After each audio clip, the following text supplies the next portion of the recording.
Hey Freak Show, welcome to the video. This is the second video on the DMCA kind of outfitting that kind of happened on Twitch recently.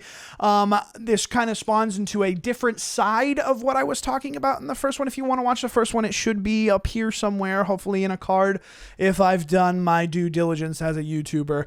Anywho, we're going to talk about something that spawned off of this. Let's get into the video.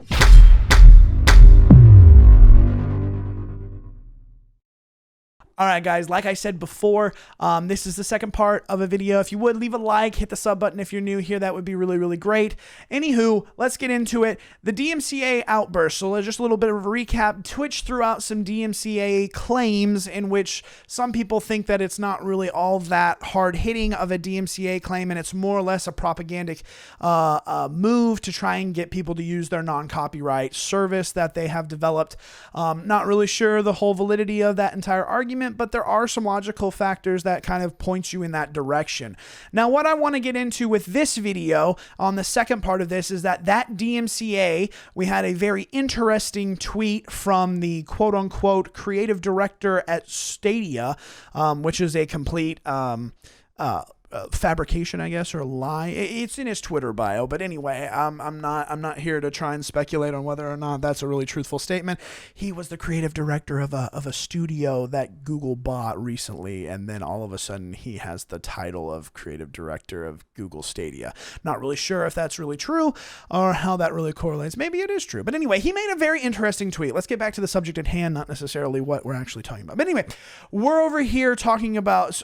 So Google wants to eventually have this happen, or as far as Google Stadia, it kind of seems like they want to have this happen. They're talking about streamers having to buy the rights to games in order for them to be able to stream. They're using the content from the game in order for them to stream to large audiences, and therefore they would need to buy broadcaster licenses, kind of like how radio does it.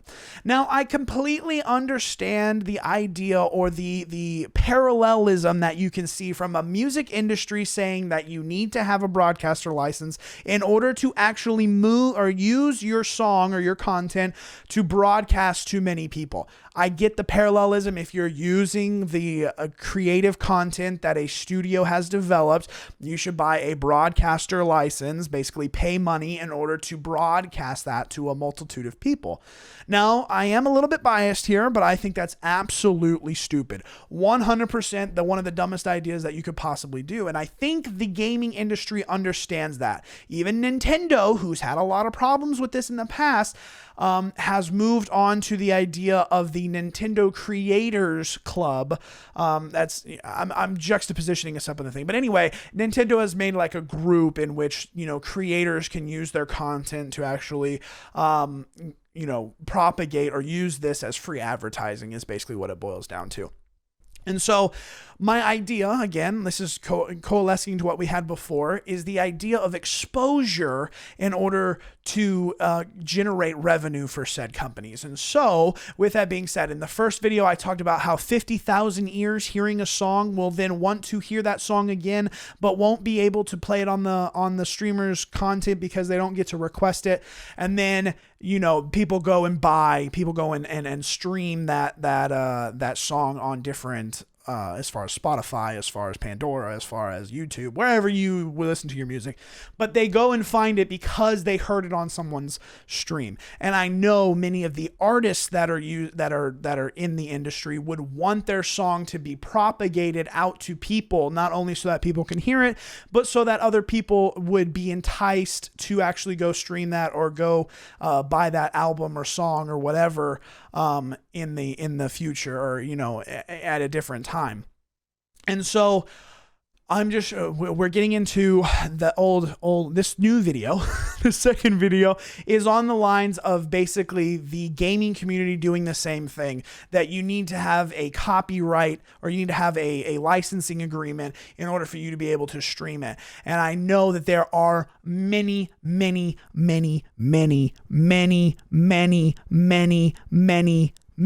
instances in which people would laugh and scoff at that as creators.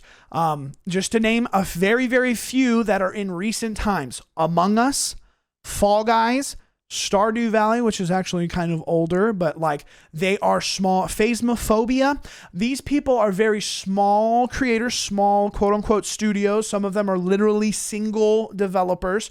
Who are raking in the dough because people are streaming their game and getting exposure about their game, and other people going like, this looks fun.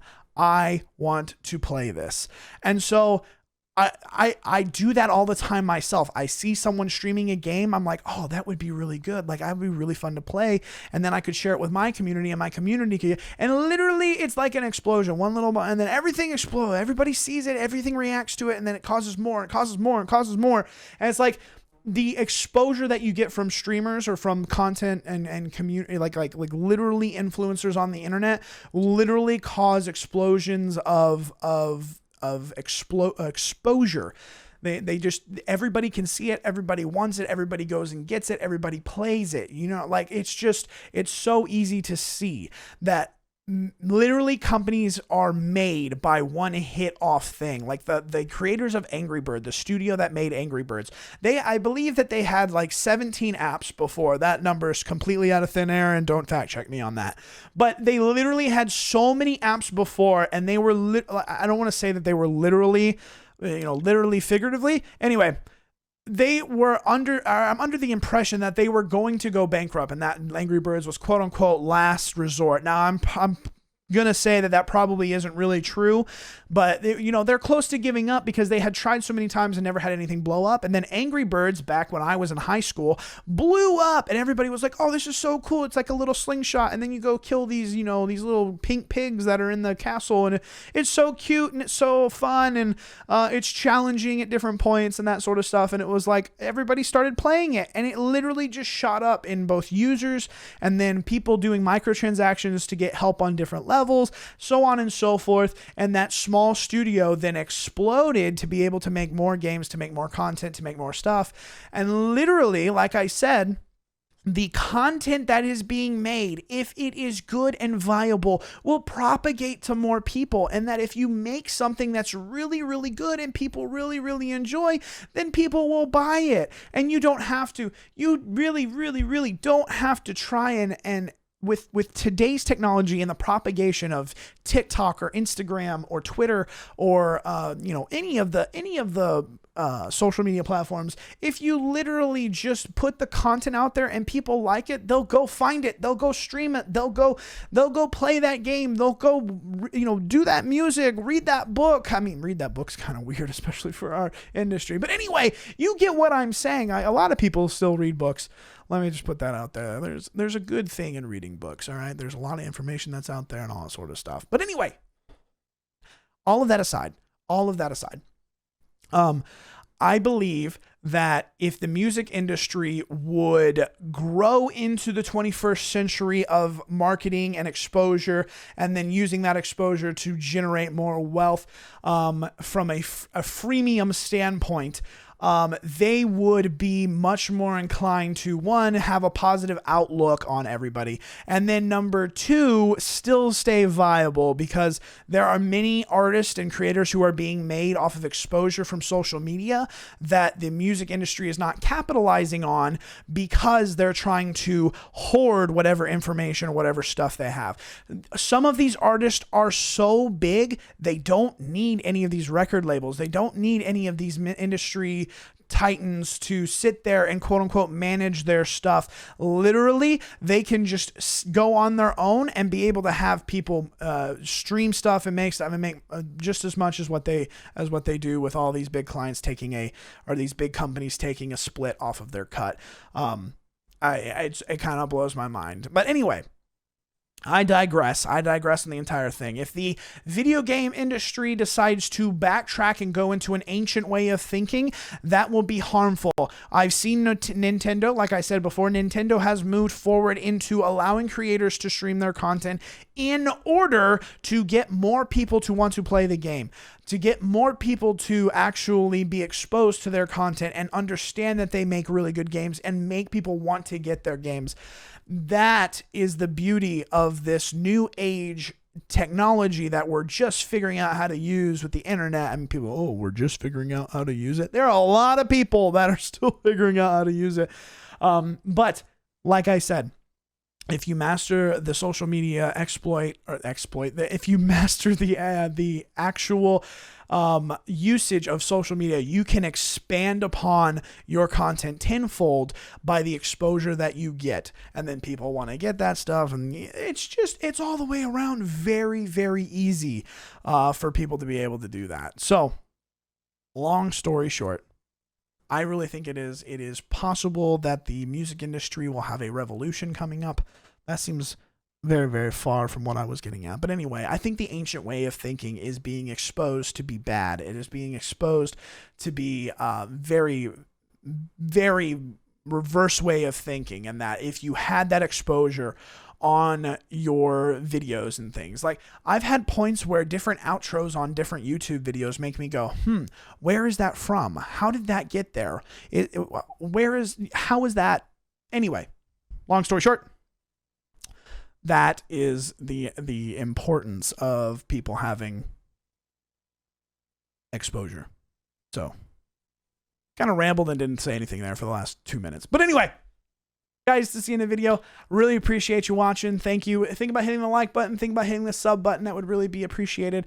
Love your beautiful names in the comments, so think about leaving one of those if you have any ideas on this. Should the gaming industry actually move into a studio license or whatever, a propagation license, in which the fact that you have to have a license to broadcast the game? Or should they continue down the path that they are already doing, in which they make a lot of money off of the titles that they create because of the exposures of streamers? I think it's pretty obvious, at least from my standpoint, that the freemium idea of giving the content to people, they still have to pay, right? They still have to pay $60 or $20 or whatever to get it from Steam, or to get it from, the PlayStation Store or the Xbox Store, Xbox Live, whatever they call it, Microsoft Store. You still have to pay to get that game, but then other people are exposed to it, and they therefore go and get that game. So anyway, I think it's pretty obvious, but you can tell me down below what you think. I just wanted to get that off the chest there, because it's just ridiculous. It's just really ridiculous. Anyway, I think it's pretty obvious. I will see you guys in the next video. Deuces. I'm out.